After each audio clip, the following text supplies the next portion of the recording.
আগেই ফ্যাসিস্টকে চলে যেতে হয়েছে না হয় নাই? আল্লামা সাঈদীর বিরুদ্ধে যারা সাক্ষ্য দিয়েছে তারা এখন আবার সাক্ষ্য দিচ্ছে। তারা বলছে আমরা জানিও না চিনিও না, আমাদেরকে জোর করে পালানো হয়েছে। ওগো আমার ভাইরা, দুনিয়ায় থাকতেই আমরা দেখে গেলাম আল্লামা সাঈদীর চরিত্রে কোনো অপমানের, চরিত্রে কোনো কলঙ্কের দাগ ছিল? কলঙ্কের দাগ ছিল?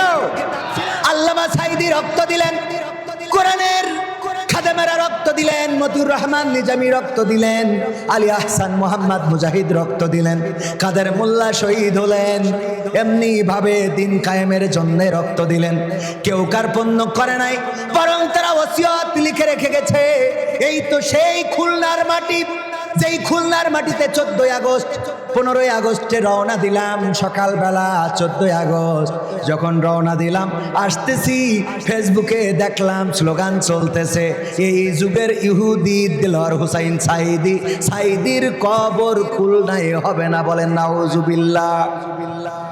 আল্লাহর নবী বলেছেন একজন ব্যক্তি যদি মারা যায়, এই মারা যাওয়া ব্যক্তির উপরে তার পরিবার পরিজন আপনজনের হক থাকে 4টা। কয়টা? সবাই বলেন কয়টা? 1 নম্বর হলো অতি দ্রুত তার দাফন কাফনের ব্যবস্থা করা। 2 নম্বর হলো তার যদি কোনো ওসিয়ত থাকে সেটা পূরণ করা। 3 নম্বর হলো তার যদি কোনো ঋণ থাকে সেটা পরিশোধ করা। আর 4 নম্বর হলো যদি যদি যদি তার জমি জায়গা টাকা পয়সা সম্পদ থাকে, তাইলে মেয়েদের কাছ থেকে সব ভাই লিখে নিয়া। হ্যাঁ, ও এটা একটু উল্টো বলা হয়ে গেছে, আমার ভুল হয়ে আছে, এটা ভুল ছিল। ও আমার ভাইয়েরা, যদি সম্পদ থাকে ভাইয়েরা কি করবে? বোনকে ডেকে বলবে, ও গো বোন, বাবা রেখে গেছে 3 বিঘা জমি, আমি শরিয়াত মোতাবেক 2 বিঘা পাই, তুমি পাও 1 বিঘা, ওই মাঠের ওই কোনাটা অথবা ওই খুলনা দৌলতপুরের ওই জমিটা তোমার দিয়ে দিলাম। এই কথা বলে বোনকে দিয়ে দেবে। বোন যদি স্বেচ্ছায় বলে, ভাই আমার তো স্বামীর বাড়িতে সমস্যা নাই, ওখানে আমার জমি সম্পদের দরকার হবে না, আমি নেব না, সেটা ভিন্ন কথা। কিন্তু যদি বোনের ডেকে এনে বলেন, দেখ তোর বিপদের সময় কিডা দেখাশুনো করবে, আমি আর আমার ছেলেরা ছাড়া। কথা কয় না? তোর যদি ওই ঘরে সুখ না থাকে, আমি ছাড়া তো দেখার কেউ নেই। বলছিলাম দৌলতপুরি যে বিল্ডিংটা আব্বা করে চিয়ে গেছে, ওইটা একটু নিকে দেবে। কথা কয় না? করা যাবে, করা যাবে। এই খুলনায় আল্লামা দেলোয়ার হোসাইন সাঈদীর ওসিয়ত করা, এটা বললাম এই জন্যে। 2 নম্বর হলো হক, ওসিয়ত করা, ওসিয়ত পালন করতে হবে। প্রথম ওসিয়ত ছিল খুলনায় কবরস্থান করা আছে সিদ্দিকা আলিয়া মাদ্রাসায়, সেখানে তার দাফন কাফনের ব্যবস্থা করতে হবে। এটা এই খুলনায় জাহিলরা করতে দেয় নাই, বলেন ঠিক কিনা? তারপরেও কি তারা ইসলামী আন্দোলন ছেড়েছে? বলেন ছেড়েছে? যদি না ছেড়ে থাকে, আজকের জমিনে যদি রক্ত লাগে, দিন কায়েমের জন্য যদি জীবন দিতে হয়, রক্ত দিতে হয়, শহীদ হতে হয়, বুকে কোরআন বেঁধে নিয়ে খুলনা দৌলতপুরের রাজপথে থাকতে রাজি কারা কারা দেখতে চাই? নারায়ে তাকবীর। আল কোরআনের আলো, আল হাদিসের আলো। আমার নেতা তোমার নেতা, আমার নেতা তোমার নেতা। আল্লাহর আইন চাই, আল্লাহর আইন চাই। নারায়ে তাকবীর। প্রধান মেহমানের আগমন, আজহারি ভাইয়ের আগমন, দৌলতপুরের পক্ষ থেকে, যুব সমাজের পক্ষ থেকে, মহেশের বাসার পক্ষ থেকে। ভাইয়েরা আমার, তাইলে আমরা তো রাজপথ ছাড়বো না, কথা দিছি না, দিই নাই? এখন মেহমান চলে এসেছেন, আমার যুবকেরা একটু যাবেন, আমরা একটু রিসিভ করে নিই। নারায়ে তাকবীর। প্রধান বক্তার আগমন। একটু বসতে দাও, একটু বসতে দাও, ওনাকে একটু বসতে দাও।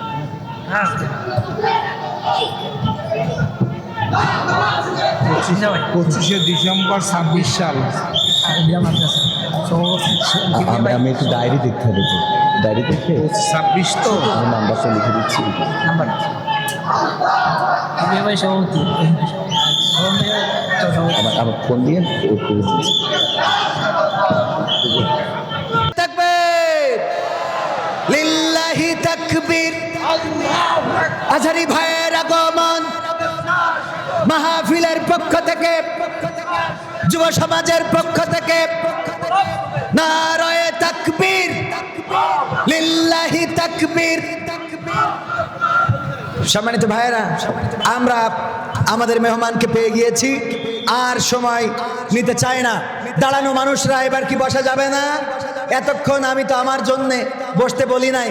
কোরআনের সম্মানে ঢাকা থেকে এসেছেন আমাদের সাদিকুর রহমান আল আজহারি ভাই, আমরা তার সম্মানে একটু বসে যাই। সবাই রাজি? বসা যাবে একটু? আর সামনে আসেন, যেখানে যে জায়গা করে দিয়েছে খালি জায়গাটা পূরণ করার জন্য।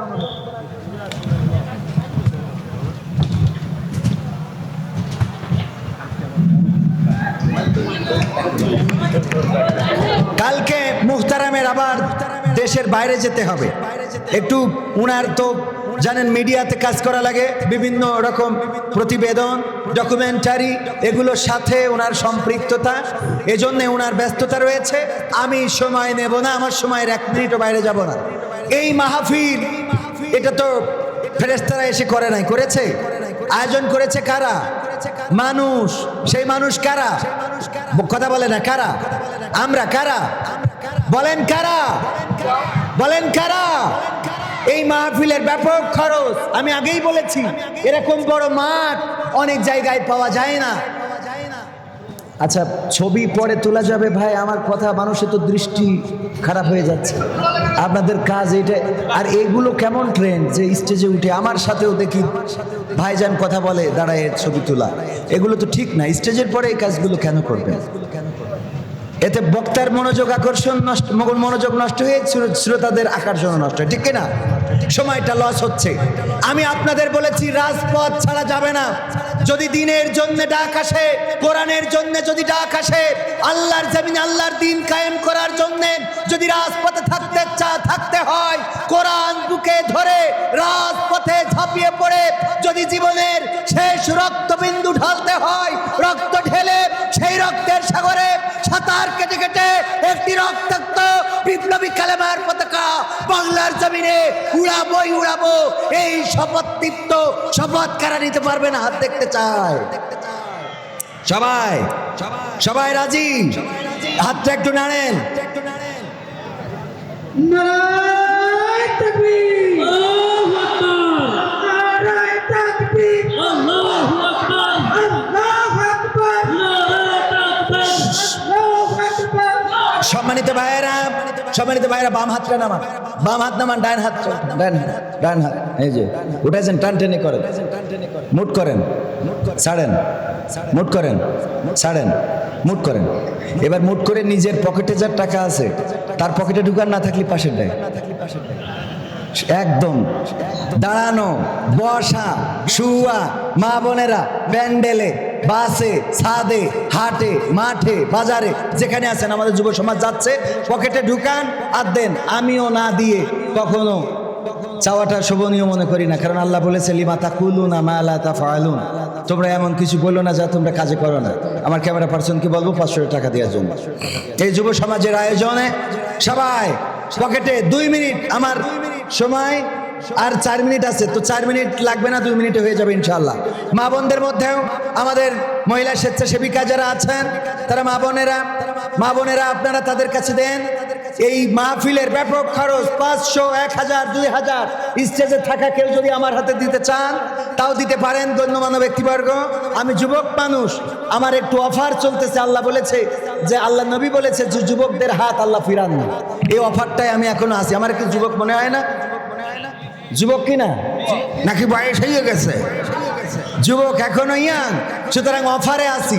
তো অফারে থাকার কারণে দোয়া করব, আল্লাহ চাইলে আমার মুহতারাম সাদিকুর রহমান আল আজহারি উস্তাদজি, উনিও যুবক, উনিও দোয়া করবেন আপনাদের জন্য। সুতরাং 500, 1000, 2000 স্টেজে থাকা গণ্যমান্য ব্যক্তিবর্গ, আপনারা চাইলে 1000, 2000 টাকার নোটগুলো আমাদের হাতে দিতে পারেন। আল্লাহ কবুল করুন। এই দৌলতপুরে অনেক বড় বড় ব্যবসায়ী আছে যারা চাইলে দিতে পারবেন। এটা হলো আমার পক্ষ থেকে, আপনারা এবার দেন। এখানে কেউ একটু পকেটে হাত লাগায়ে না দিয়ে মনে হয় এই দিনের খেদমতে আগেও দিয়েছেন, অনেকেই বলবেন যে ভাই আগেও দিচ্ছি, আজকে এই ওসিলায়ও দিতে পারেন। আল্লাহ চাইলে এই দানকে অনেক বড় করে আপনাকে ফিরিয়ে দিতে পারেন, সেই সক্ষমতা আল্লাহর আছে না নাই? এই যে আরেকজন 500 টাকা দিয়েছে, আল্লাহ দানকে কবুল করে নাও। আমার কোন ভাইয়েরা, কোন ভাই 1000 টাকার নোট যদি কেউ দিতে চান, 5000 টাকা, কিডা নাম কি? নারায়ে তাকবীর। নাম কি?